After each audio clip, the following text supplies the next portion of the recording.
Maitreya, Maitreya, Maitreya, Maitreya. Okay. Michael, would you like to give the time and the date? Yes, the time is about 7 after 5 p.m. on August 6th, 2021. It's a Friday. Mm-hmm. And it's a beautiful day out there. Mm-hmm. It was a little cool this morning, but it got a little hot. It's been hot, mid-90s the last 3 or 4 days. But up here in the Great Room right now, it's perfect. It's a beautiful day.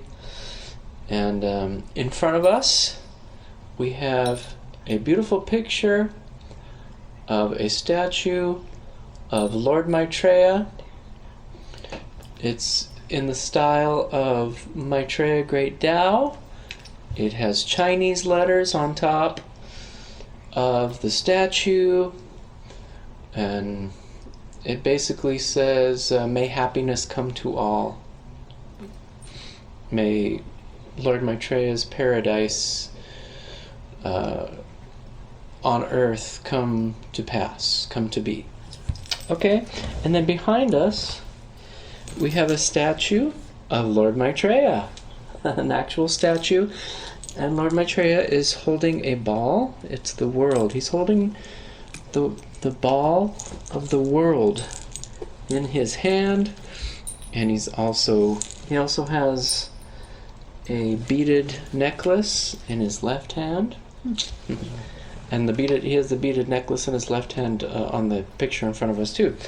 So I was commenting Diane, I said, well, that's great. We have Maitreya behind us, and we have Maitreya in front of us. So Lord Maitreya is here today for a team meeting with us. We're so happy to have you, Lord Maitreya. Thank you so much. And I guess you summoned Diane the other day. You told her to come up and talk to you. And that's the first time that she has been summoned by you. She's been summoned by other celestials to come up and talk. But this was the first time. And now you have told us today you'd like a team meeting with us. So we're happy to be with you and to hear about anything you have to tell us. But we want to say first, we want to say thank you, we praise you, and we hail you, Lord Maitreya, for all that you do for us and our planet, and for all that you do for others throughout the universe. We thank you, we praise you, and we hail you. And we say a hello. So say a hello for us to Rose Estelle, your female consort, and your children. Yes, of course. Mm-hmm. Michael, would you turn on the fan so that we can have some air? Okay. Well, we have everyone here, so we can really begin. Thank you, Maitreya, for inviting us, for bringing your beautiful celestials with you that are going to join us on this wonderful day. I do want to say that on July the 31st, the very last day of July, around 7 or 8 o'clock, I was summoned to go up the stairs. I know Michael mentioned this at the beginning, and talk to the gods. This is not unusual to be summoned, but I got to the top of the stairs and I asked, do I go in the chapel of tomorrow? And that's where the Urantia room is. Or do I go in the great room? I was told to go to the right into the great room. I asked all the gods who wanted to speak. I went through all of them I could think of. Maitreya answered. He wanted to talk to me. I sat on the bed and I looked at the poster of Maitreya because I couldn't I couldn't see any other thing to do. We talked for a little while about Michael's job, just very simple things. And then he wanted to talk more, and so I sat down on the floor in front of his picture, and I talked to him on the floor. The reason this is unusual is because I've never been summoned by Maitreya before, not like that. That was very unusual. I mean, I'm usually told about a team meeting of Maitreya or something like that, but he's never personally summoned me. Others have, but not him. So I thought that was a little bit strange, but we had a very nice talk. The very next day, I was told that Maitreya wanted a meeting on Friday, which is today, and it is August the 6th, and it's a little bit after 5 o'clock. Now, what we have here is quite a array of celestials. Not so many, but they're very, very powerful. We have Maitreya in the center in front of us, and we are facing, it would be actually east, southeast. Yeah. Southeast, A kind of. little past east to southeast. Yes. And we're in the great room, so we're looking directly at a big poster of Maitreya from the Maitreya Great Tao Society, and also then a small picture of Maitreya that I have personally drawn of his personal body.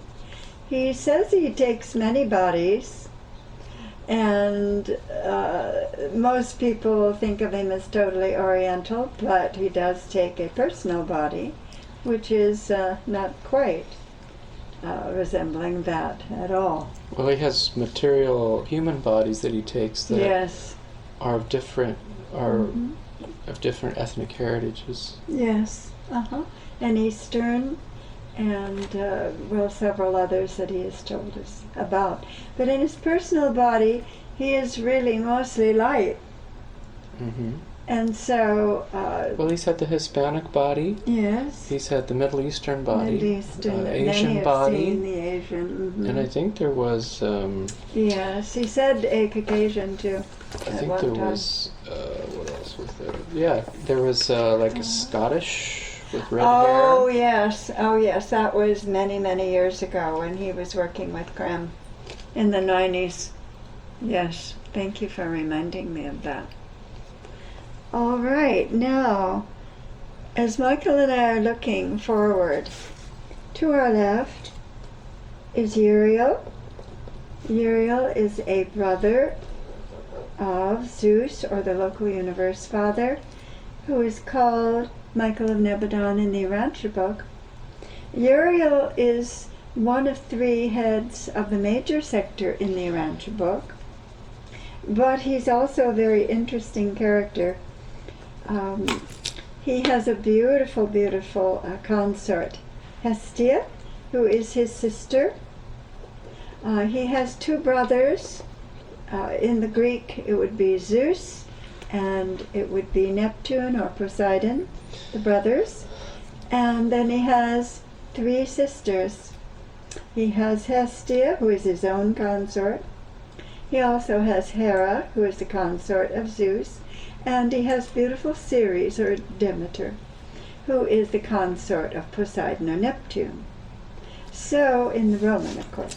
So, Uriel is here, and we welcome you, Uriel. We thank you so very welcome. much for attending with Maitreya today for Maitreya's message. Maitreya's message in 2021, oh my goodness. We've already had a year anniversary of a worldwide religion of love.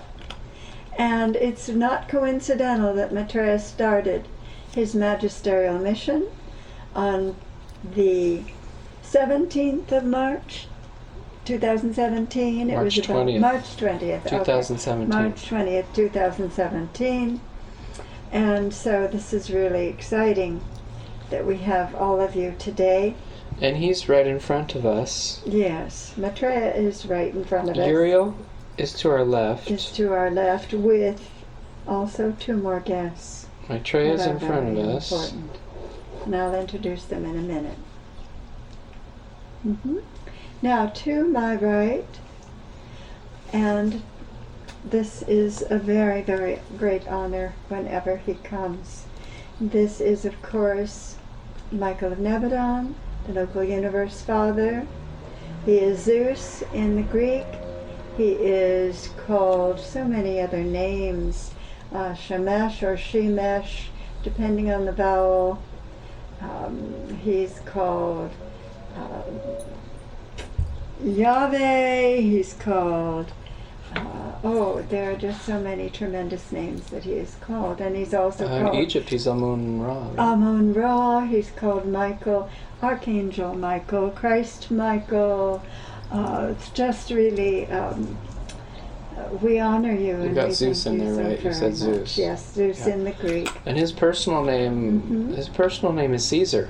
Yes. And Caesar translates, Caesar's not a person, Caesar is a title. Right. And Caesar means supreme ruler. So he's the supreme ruler. Yes, yes. So far we have Maitreya in the center. We have Uriel to our left. But Uriel has 2 very famous guests. And they're going to be very famous very soon. Oh, okay. I think Michael has a clue.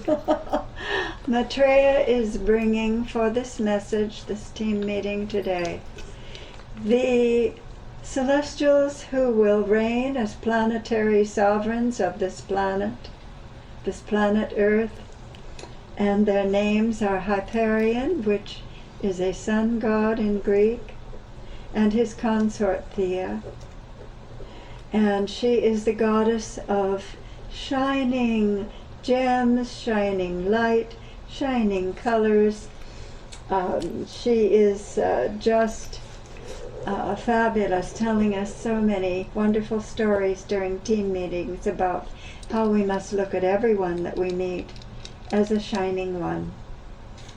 So, Uriel is escorting Hyperion and Theia in to introduce everyone, if they have not already been introduced, that these are the children of Uranus and Theia, and later known as Gaia. Hyperion and Theia.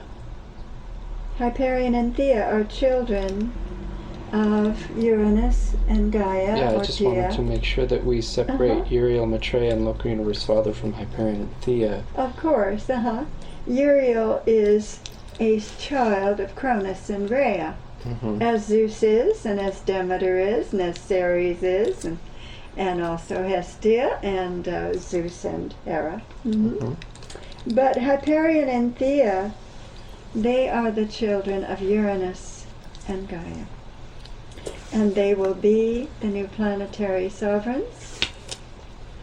And Maitreya is going to introduce them and be a part of the inauguration on March the 24th, 2023. So it's not really that far away. Maitreya will be in with the ceremony, of course. And of course Zeus and Hera, but Hera is not here today. Zeus is accompanied by a most beautiful lady that had a lot to do with our life, because she is also a musician, and she's also an artist, and she came here, Persephone is melody, and she came and said that she was going to be helping Michael with songs and with paintings, but paintings mostly using light. And she would show him how to integrate all those things together. Now, Persephone happens to be a Greek name. She is the daughter of Demeter and Poseidon. And she is often thought of as a dark celestial, but of course she's not. She's been named as Lilith. She's been named as Queen of the Underworld. But she also is Queen of this earth. And will do that job until March 24th, 2023. At that time, she will be escorted by Maitreya and the rest of her beautiful friends and brothers and sisters to the planet Mars, where she will be the Queen of Mars, ruling under Mars, Ares himself, and he, with his consort, will be having Persephone and Dionysus to rule as king and queen, bringing forth a new humanity, a new society, bringing forth a new world, a new creation on Mars. So this is very exciting for them. And that begins the same day as Hyperion and Theia are installed as planetary sovereigns of our planet. Actually, their inauguration will not be at that very day, but we can recognize them as king and queen of Mars. Certainly at the time of Hyperion and Theia's coronation. It will be mentioned that they will be the heads under Mars, but not so much under, I hesitate to use that word. They'll all be working together, but they will be the planetary sovereigns of Mars. So it's very exciting for them. And they're the current planetary sovereigns. Yes, they are. Of our planet. Of our planet. Dionysus, you know who Dionysus is, Michael? Oh, Do you want to tell them? Oh, Dionysus. Yes, Dionysus is the Greek for the god of the underworld. And Dionysus is also Gautama Buddha. Yes, for the Oriental people. So when we think of Gautama Buddha and the spirit of that celestial, we think of Gautama Buddha. Yeah. And of course, in Neo-Theosophy and in the Buddhist tradition, Gautama Buddha is the ruler, the fourth Buddha. He's the ruler of this planet. So yeah, Gautama Buddha is the fourth Buddha, and the one to take over will be Maitreya. Yes.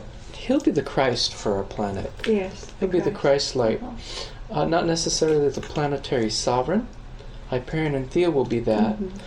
Maitreya is the Christ. Maitreya is the Christ. And of course, when we've been told that when the local universe father turns by fiat this world into a spinning ball of light, a new heaven and a new earth, then Lord Maitreya will begin, I mean he's already begun, he says, but will inaugurate the Christ schools for our planet, the training of Christs, actually Christ families, whom will go out after being trained here in the Christ schools, will go out into our solar system and beyond to uplift and to help the humanities on other planets in our solar system and beyond. So Lord Maitreya is the Christ. He's the fifth Buddha. Yes, Fifth of Buddha, course. the Christ. Of course. But getting back to Dionysus, Dionysus is Gautama Buddha. Yes, he is. And he is recognized also as Lord of the world.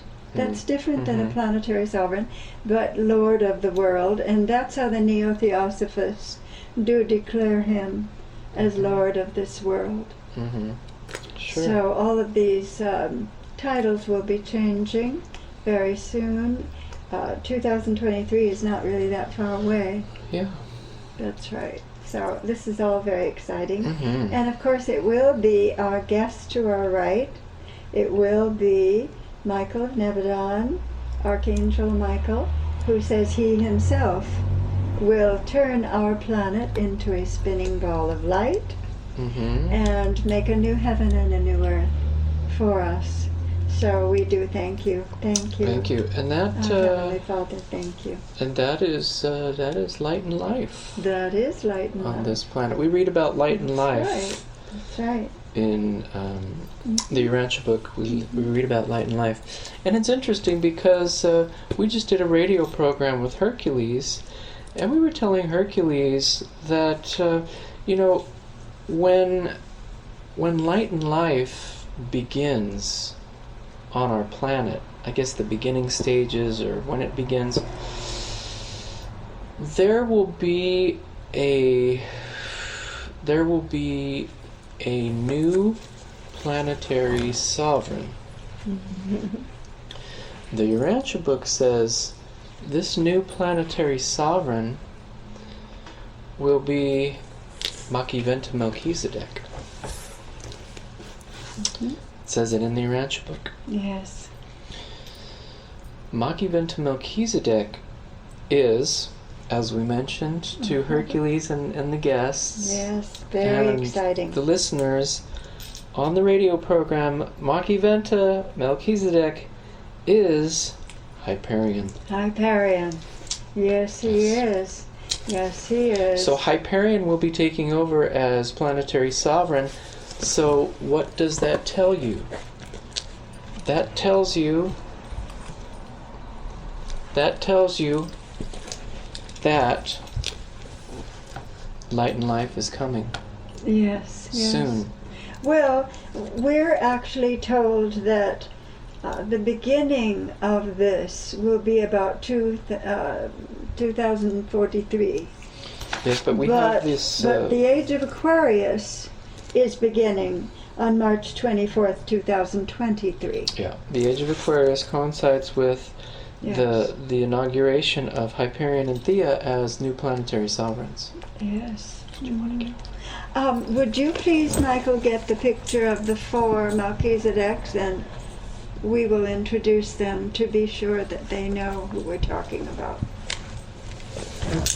We had a visit with 4 Melchizedeks just a few years ago when the magisterial mission began. And the 4 Melchizedeks were Uranus and his 2 sons and his grandson. Uranus happens to be the consort of Gaia. She was called Gaia later. Her earlier name was Tate, or it evolved into Tatiana or Tatian, the European modern form. So Uranus had his 2 sons. Hyperion was one, and his other son Iapetus, that he was introducing to us. And these 2 sons were there, and we found out that Hyperion was... Machiventa Melchizedek. Yes. Yes, we had a beautiful meeting. Oh, well, we were introduced to 4 Melchizedeks. The first was Uranus, and the second was Hyperion. And And the Hyperion third, is Machiventa Melchizedek. Yes, yes, and the third was Iapetus, and the fourth was Uranus' grandson, and Yeah. that was, of course, who we have here today, Uriel. And he Okay, is, so the we're going to brother of talk Zeus. about. We're talking about Hyperion. Hyperion is Machiventa Melchizedek. Yes. Machiventa Melchizedek came as an emergency Melchizedek, and he was the 3rd epical revelation to the earth. He came, according to the Urantia book, as a result of the Lucifer rebellion. So he came to stabilize religion and stabilize faith, and so on and so forth, which would eventually lead to Michael of Nebadon coming as Jesus, the 4th epical revelation. But when Machiventa Melchizedek came, he was a priest. He was a priest representing a god, a singular god. And he represented a god named El Elyon. And we're told that Iapetus is El Elyon. He's the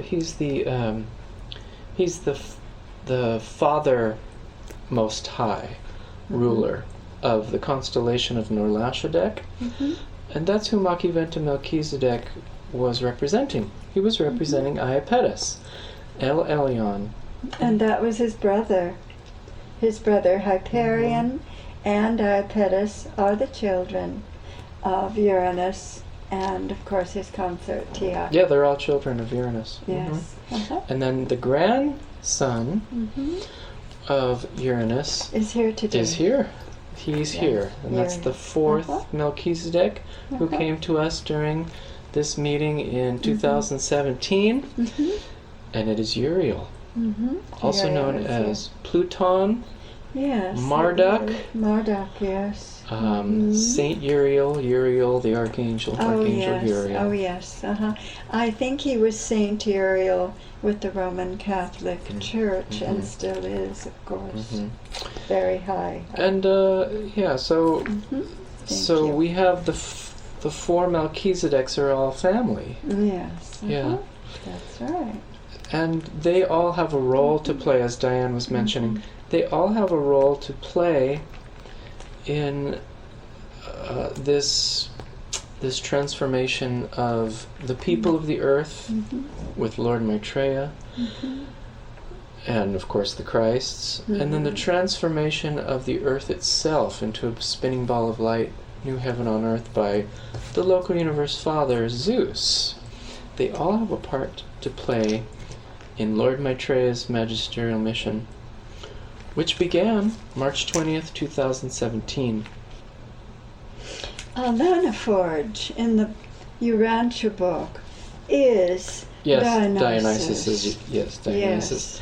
I was trying to think of his other name. That's what it was. I know. It gets so confusing, all these Dionysus, different names. Gautama Buddha, Trying to Lanaforge. find So them. Lanaforge is our current system sovereign. He took over from Lucifer, according to the Urantia book, when Lucifer was deposed in his rebellion against Michael of Nebadon. Lanaforge became the system sovereign, and Yes, our local system is called Satania. Interestingly enough, it has that word Satan in it. Well, in the Neo-Theosophy we talk about Gabriel is Sanat Kumara. They have Kumaras as their celestials. Every organization, every culture have their different names for their celestials, and you have to really track them down, how they move through the centuries. But it's interesting because, there are a lot of teachings out there, and some of them are theosophical, that say this world here that we're on, that we're standing on, we're living here, we're breathing here, is kind of an underworld. It's purgatorial in some ways. Obviously, it's not a perfect planet. There are people killing each other. There are people killing babies. People are giving into a lot of animal desires, having it take over their lives. So there are celestials on every level, but there are celestials that come to this earth to help this earth. And you could consider them maybe gods of the underworld, if you want to consider this earth sort of an underworld, or there are elements of underworld. Well, also, though, the gods do help the people who do pass on, and they help in the transition. And because of that, they're called gods of the underworld, too, because when you pass away, you, of course, do leave this particular sphere or level that we are at, and you go to a different level. And unfortunately, some gods have become called fallen because they do work with the passing of individuals. Gabriel is often thought of as that because he helps to guide the deceased to their new worlds and heaven worlds. Yeah, but yes, and then the reason they're fallen, according to Blavatsky and the Neo-Theosophists, the reason we consider them fallen is because they don't fall per se, but they're on higher levels of being, of functioning, but they step themselves down, like Buddhas and Bodhisattvas. Celestials, they step themselves down. And even the Urantia book says they come down to meet us, we go up to meet them. Yes. They come to these lower levels to serve, to create and to serve, and to uphold and administer. But just because they lend an element of themselves or come down completely, we're not sure, doesn't mean they're fallen, that they're bad, that it's a bad fall. It's a choice. Yes, of course. It's a service that they perform to come down to these lower levels. They're not bad. They're not bad. Maitreya is saying, I have often told you that I am not happy in a material body. I do it for the love of you. It is not our most desired occupation to settle ourselves in a material plane. Sure. Thank you, Maitreya, for offering that. I'm sure it's tedious for you to have to be in a material body. But some of these gods do they say, we're told, and they tell us that they do incarnate or personalize themselves, or a fragment or an aspect or whatever, you know. So Lucifer is Gabriel. Oh, of course, yes. Gabriel, He always was. Gabriel is the bright and morning star. Yes. In the Urantia book. Mm-hmm. He was called Lucifer the light bearer. Yes, of course. He is the one that brings the spiritual light, the truth, to humanity. Oh, yes, of course. Lucifer is not bad. Oh, no, of course But he's not. Fallen. Yes, because he has come from down on high, and he has come here. into the lower earth atmosphere. Now, our friend Uriel Oh, dear Uriel, yes. is Hades. Yes, of course. Well, his other name. His other name is Hades. Uh-huh. He has come from on high to be with us, an aspect, like you said, or, a percentage. Personalization. A personalization. Lending his presence in certain ways. Yes.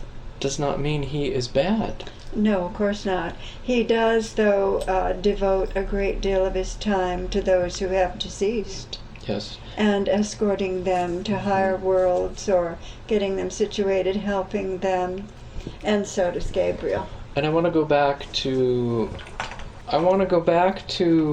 Persephone and Dionysus. Yes. Persephone and Dionysus, we have found out, are the male and female aspect of Caligastia. Oh, yes, of course. Whom we read about in the Urantia book. Yes, now, Caligastia was the first epical revelation on Earth. He was the planetary prince. Well, but it is, though, a feminine. It is Caligastia. Tia. And she takes her ancestor's name, Tia. Tia. To declare that she is feminine. And she is called Lilith. She is called the queen of the underworld. In this Greek legend with Demeter, her mother, she is carried off by Hades, her uncle, who is Uriel, and to the underworld, and dies. But what this story was about is that she was a feminine Christ, which had not really been given before. Well, it had, actually, but I mean in the Greek mythology, we'll say. And so she, Persephone, is a Greek Christ. She died, was taken to the underworld, and she arose from the dead and was resurrected. And so the story of Dionysus, also Persephone's consort, he also was a Christ. Dionysus, we even have in Manly P. Hall's book all of the rituals that they did for Dionysus, celebrating his resurrection after his deceased, after his after his death. After his death, yes. Death, resurrection. Right, and he was called a Christ. And the initiates died, and they were resurrected. Yeah, he and Persephone were both Christs in the Greek mythology. And of course Dionysus is Lanaforge in the Urantia book. And Persephone and Dionysus have been ruling this earth for, we don't really know exactly how long, but for certainly as long as we've ever read anything about it, I guess. They will give way to Hyperion and Theia. Yes, bearers, the light bearers themselves. But they will go to Mars and be the planetary sovereigns of Mars. Yeah, I think the new worldwide religion of love is extending to Mars, isn't it? Not now. Or the magisterial Not mission. at this time, because we don't really have a humanity there. Or the magisterial mission. I believe it was one of the programs. Was in Mars is involved. It's a difficult situation with Mars and Pluto. It's simply not set up yet to bring anything like that. I think what you're referring to is when we said that at a later time, when humanity is more at a different, established and at a higher level, that then they will be given the opportunity to have it. I think you're thinking that we were including maybe Mars in a future date. I was thinking of Athena working with... Well, Athena and Venus have been working with Mars and Pluto very diligently. We've had many meetings of Athena and Venus saying that they were going there to calm down the spirits of Mars, because their negativity was affecting the Earth at different times. And that they were escorting a lot of those Martian energies to Pluto. And when they have established the new humanity, of course it will be included in this worldwide religion of love. Of course. So I just wanted to put that in, that these celestials are not bad. No, of course not. They are doing the Father's will. Oh, they're of course. stepping down. They're quote unquote fallen from higher levels to minister on lower levels. Yes. Lucifer is Gabriel. Yes. Lucifer, the word Lucifer comes from lux, light, which is light, and Sanat Kumara, the Kumara, one of the Kumaras on Venus, the planet Venus, which we're saying is the center of our administrative headquarters of our local system of Satania, called Jerusalem. He's ministering to our planet. He's an administrator. Gabriel is, yes. Yeah. Gabriel. So he's bringing on the local universe level, he's bringing the spirit of truth from the Father, and he's bringing he's a facilitator of that spirit of truth to everyone. I don't know about the Holy Spirit. I think that might be the Mother directly. But so anyway, they're all good. They're all doing the will of the Father. None of them are bad. We've just made them bad.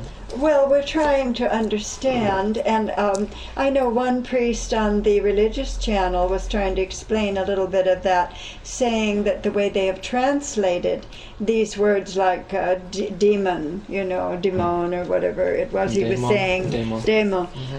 He was saying that they really weren't thought of in the way that we do. We've taken it so literal, but that could simply mean, as we're saying, one who is working with the different levels, with perhaps levels that we might call hell, maybe they aren't, but maybe lower levels, working with purgatories, coming to the earth to be like a bodhisattva or a helper, or incarnating as a Christ, Buddha. That then they take on a material, maybe a material body, and this definitely is fallen from their high dominion. But he was explaining that this Catholic priest all about some of these different words, and we're just taking them just flat out as that they're evil, but he's saying it's the translations have been they're varied, but originally it just simply meant that they were lowered themselves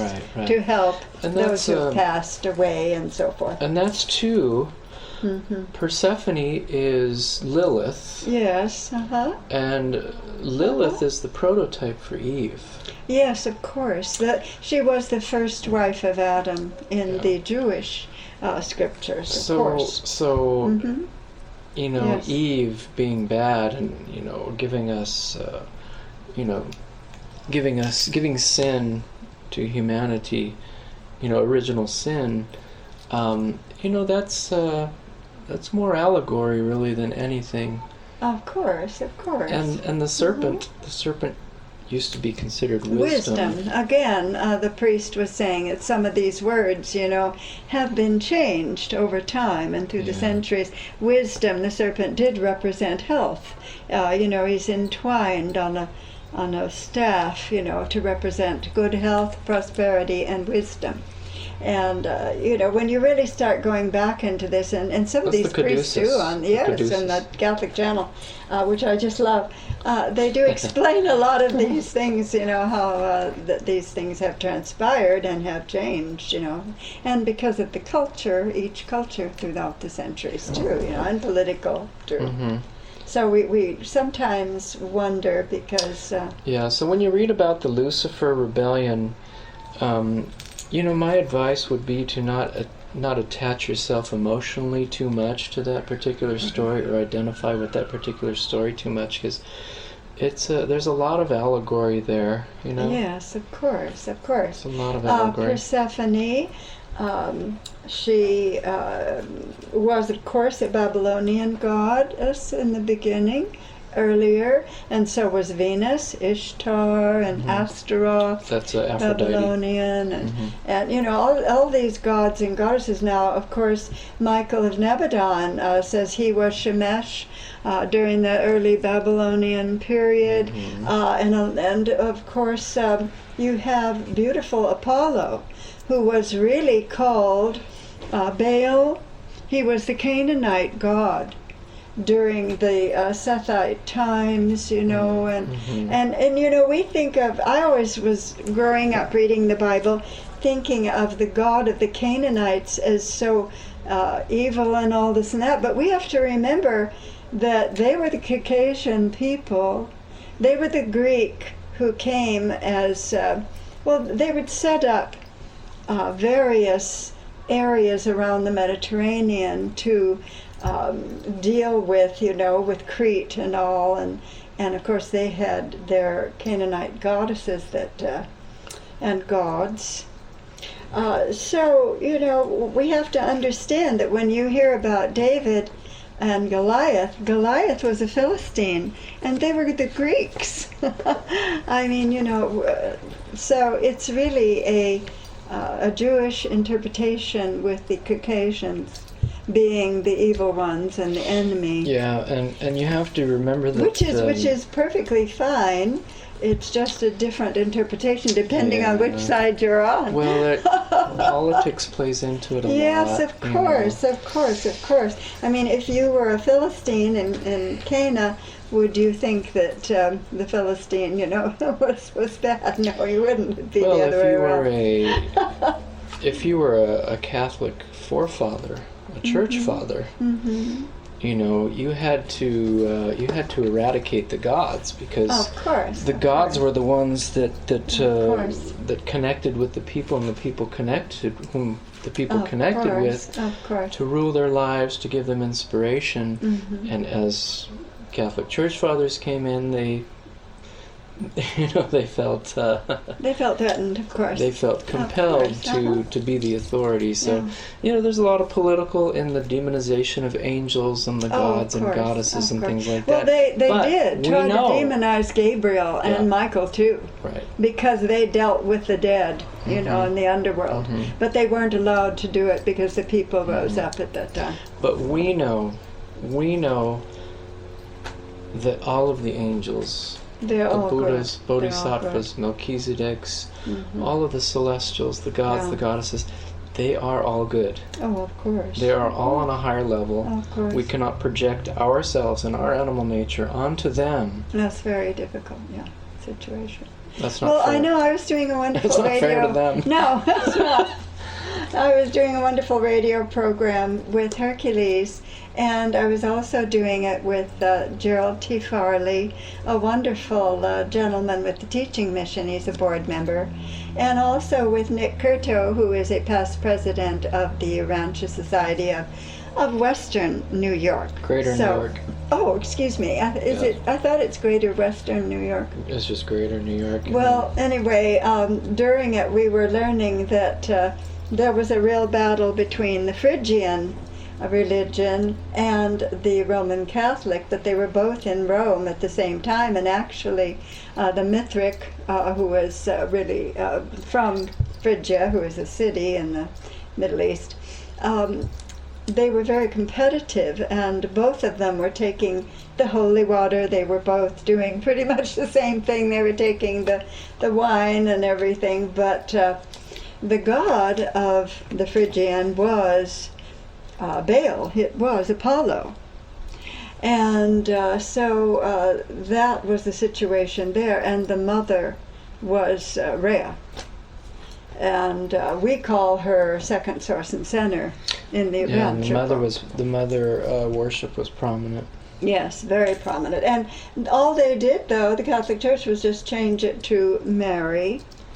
And, but we still have the Holy Mother, Queen of Heaven. Yeah, and the Roman soldiers were worshiping Seth.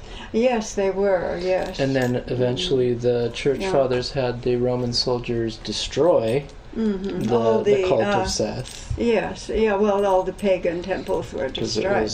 it was conflicting, yeah. Yeah, it was conflicted. So it gets very complicated. It gets very complicated. But I think what we try to talk about with Hercules on the radio program, what we try to use as a basis, as a meeting point, is that these celestials have existed from time immemorial on many, many levels. Mm-hmm. They come to our level. Even in the Urantia book, it says Lanaforge visits the earth often. Yes, he certainly does. But these celestials are the same celestials who have existed from time immemorial. Just different They names. have different names. That's all. We project ourselves onto them in different eras of humanity, but they are here to help. Oh, of course. And they're here to create, administer, uphold on all different levels. But we have to remember that they are all good. Of course. Now, I just want to tell our listeners that in the Urantia book, and if you are a Urantia book reader, that Hyperion and Iapetus are two brothers. They are two children of Uranus and Gaia. The Urantia book doesn't give their Greek names. But they do talk about first source and center and second source and center. The other two members, the two sons, Cronus and the Infinite Father, or if you want to call him his Urantia name, Eternal Father Son. And I just want you to know that there are other children of Uranus and Gaia. In other words, in the Urantia book, they only give you just first source and center and second source and center. But they have many other lineages that are coming down from them. So we're telling you that these two other brothers are very involved with all of the universe administration. But too. that they are in the lineage of Uranus and Gaia. Yes, first source they and are. center. And Hyperion will be the new ruler of our world, and Iapetus, the other brother, is El Elyon in the Bible. Well, he's Most High. He's the Most High. Most Highs, yeah. Most they have Most High in the Highs, Bible, yeah. So it's El it's all there. It's just hard. It's hard for us to connect the dots without the gods telling us what's going on. It's really hard. But we have been Yeah, we have been living with them. for a long time. They've been dwelling with us. So they've been. It's been an immersion study for us. Yes, of course. We've been immersed in their presence. So this has been an ongoing study. The connections, finding out who they are, finding out how to express this to everybody. Drawing the pictures, making the videos, writing the songs. It's been a whole program of immersion for us. And we've been living with them 24/7 for, since they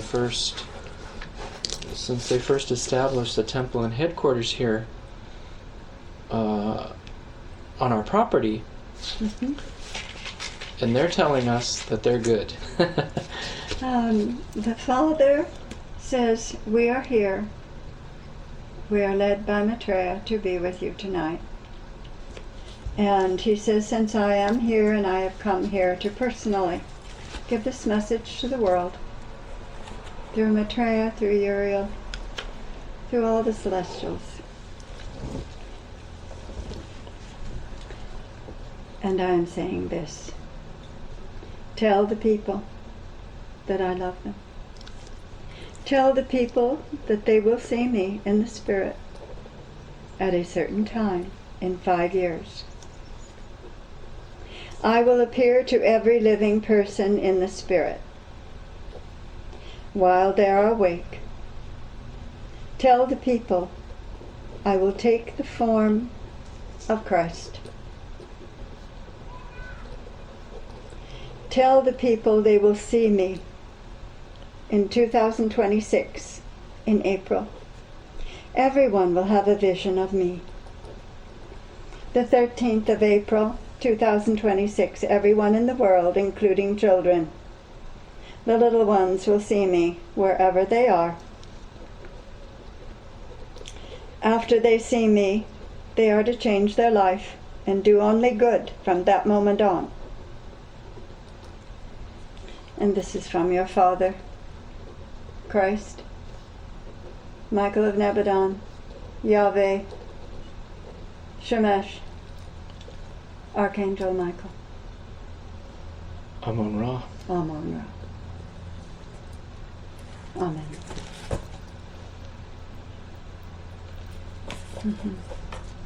Well, thank you. Thank you so much. So everyone will see you, Father, as the Christ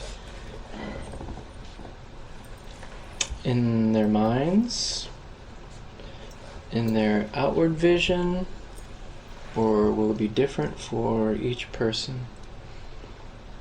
They will see me as if I was in front of them. I will not be on the earth plane, but they will see me.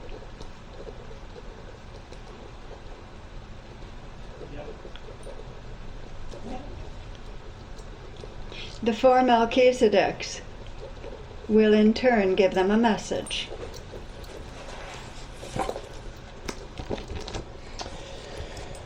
Okay. In 2017, when we had the meeting with the 4 Melchizedeks, they each told us that they would perform a mission. And we're just now finding out that this mission is in tandem with the Father's appearance.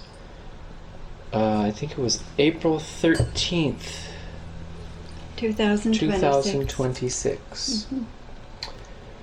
So the first Melchizedek, the Universal Father, will give a message of truth. Machiventa Melchizedek, also known as Hyperion, who will be at that time the new planetary sovereign, the male aspect of the new planetary sovereigns, he will be giving each person a personal message. Not sure what that is, but a personal message. And well, we were told during this team meeting that the message would give them a new pathway for a new life. Okay. All right. I think Maitreya also said that too, that he would be helping people to envision a better future for themselves. Exactly. But this will be from Hyperion, Machiventa Melchizedek. Okay, a personal message on how they should be living their lives. A new path. New path. Okay, Melchizedek number 3 is Elyon Iapetus, and he will be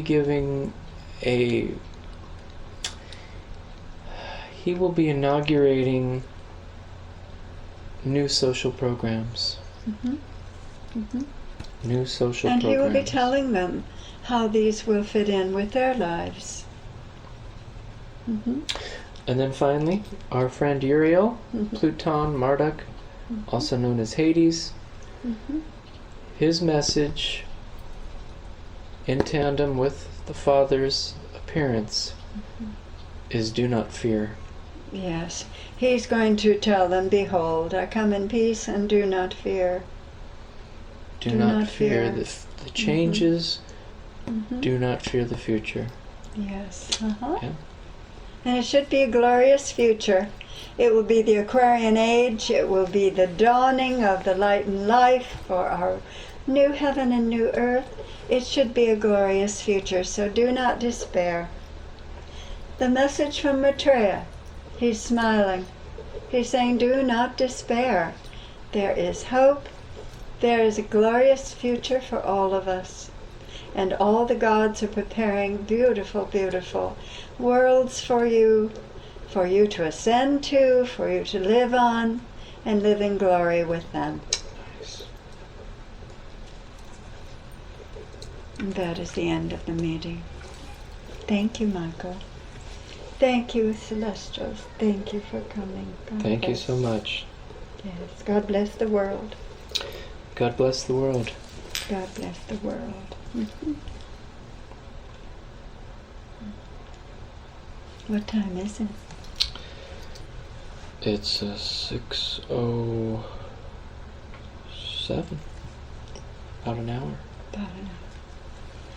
Thank you all for coming. Thank you so much. We hail you. We hail you. We thank you. We thank you. And we praise you. We praise you. Thank you so much. Maitreya, Maitreya, Maitreya.